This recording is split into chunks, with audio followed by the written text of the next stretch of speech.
اب سوال یہ ہے کہ جمعہ کی نماز سے پہلے کتنی سنتیں ہیں اور بعد میں کتنی سنتیں ہیں؟ تو اس بارے میں یہ ہے کہ جمعہ کی نماز سے پہلے اگر کوئی آدمی مسجد میں آتا ہے اور اس وقت آتا ہے کہ جب ابھی امام جو ہے وہ ممبر کے اوپر نہیں بیٹھا ہے، ابھی مؤذن نے اذان نہیں دی ہے، تو اس سے پہلے وہ آتا ہے، تو اس سے پہلے وہ آتا ہے وہ جتنی رکعت بھی پڑھنا چاہے سنت وہ پڑھ سکتا ہے۔ اور لیکن ان میں بھی یہ چیز کا خیال رکھنا چاہیے کہ دو دو رکعت کر کے وہ پڑھے، اس لیے کہ اللہ کے نبی صلی اللہ علیہ وسلم کی حدیث ہے کہ صلاۃ اللیل والنہار مثنی مثنی، کہ دن اور رات کی نماز دو دو رکعت ہے۔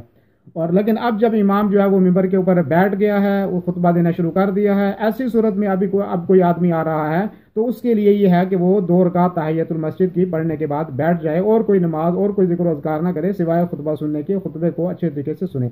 اب جمعہ کی نماز جب ختم ہو گئی ہے تو جمعہ کی نماز کے ختم ہو جانے کے بعد اس کو کتنی رکعت سنتیں پڑھنی ہے؟ پہلی بات ابن عمر کہتے ہیں کہ اللہ کے نبی صلی اللہ علیہ وسلم نے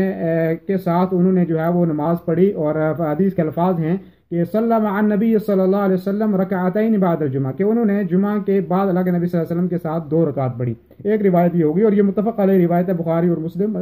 دونوں میں یہ حدیث موجود ہے۔ اور دوسری روایت حضرت ابو ہریرہ کی ہے، حضرت ابو ہریرہ فرماتے ہیں کہ اذا صلی احدکم الجمعہ فلیصلی بعدها اربعا، یہ مسلم شریف کی روایت ہے، اور حضرت ابو ہریرہ راوی ہیں کہ اللہ کے نبی صلی اللہ علیہ وسلم نے فرمایا کہ جب آپ میں سے کوئی آدمی جمعہ پڑھے تو اس کے بعد جو ہے وہ 4 رکعت پڑھے۔ اچھا، یہ اور ایک اور روایت ہے جس کے راوی حضرت ابن عمر ہیں۔ حضرت ابن عمر کہتے ہیں کہ جب اللہ کے نبی صلی اللہ علیہ وسلم جمعہ کی نماز پڑھتے تھے، ان نبی صلی اللہ علیہ وسلم کان لا يصلي بعد الجمعہ حتى ينصرف فیصلی رکعتین فی بیتہ، کہ اللہ کے نبی صلی اللہ علیہ وسلم جمعہ کی نماز پڑھنے کے بعد اب کوئی سنتیں آپ نہیں پڑھتے تھے، یہاں تک کہ جب آپ اپنے گھر میں پہنچ جاتے تھے تو گھر میں جانے کے بعد آپ گھر کے اندر 2 رکعت پڑھتے تھے۔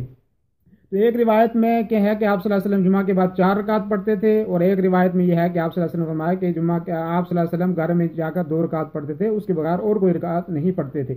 تو ایک بات یہ کہ اب اگر کوئی آدمی جس کی تطبیق ہے دونوں روایتوں کے درمیان، جو تطبیق کی صورت ہے وہ یہ ہے کہ اگر کوئی آدمی مسجد کے اندر نماز پڑھتا ہے، سنت پڑھتا ہے جمعہ کے بعد، تو ایسی صورت میں وہ 4 رکعت پڑھے اور 2 رکعت پڑھ کے جو ہے وہ کر کے 4 رکعت پڑھے۔ دلیل اس کی وہی ہے کہ اللہ کے نبی صلی اللہ علیہ وسلم نے فرمایا کہ صلاۃ اللیل والنہار مثنی مثنی، کہ دن اور رات کی نماز جو ہے وہ 2 رکعت ہے۔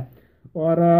اب یہ ہے کہ اگر آدمی کوئی مسجد کے اندر اگر جمعہ کے بعد جو ہے وہ سنتیں نہیں پڑھتا ہے تو وہ گھر میں جا کے پڑھتا ہے، تو اس کے لیے یہ ہے کہ جب وہ گھر میں جا کر پڑھنا چاہتا ہے گھر میں جا کے پڑھے، تو ایسی صورت میں وہ صرف گھر میں جا کے 2 رکعت ہی پڑھ لے، اور یہی بات سب سے زیادہ مناسب ہے، اور اسی کی علماء نے درمیان والی تطبیق جو ہے نکالی ہے، اور سب سے صحیح اور مناسب طریقہ یہی ہے، کیونکہ اللہ کے نبی صلی اللہ علیہ وسلم کی سنت میں سے یہ ہے کہ آپ گھر میں جو ہے وہ سنتوں کا اہتمام کیا کرتے تھے، اور اللہ کے نبی صلی اللہ علیہ وسلم نے فرمایا کہ اپنے گھروں کو قبرستان نہ بناؤ، بلکہ اپنے گھروں کے اندر بھی نماز کا، سنت نمازوں کا اہتمام جو ہے وہ کیا کرو۔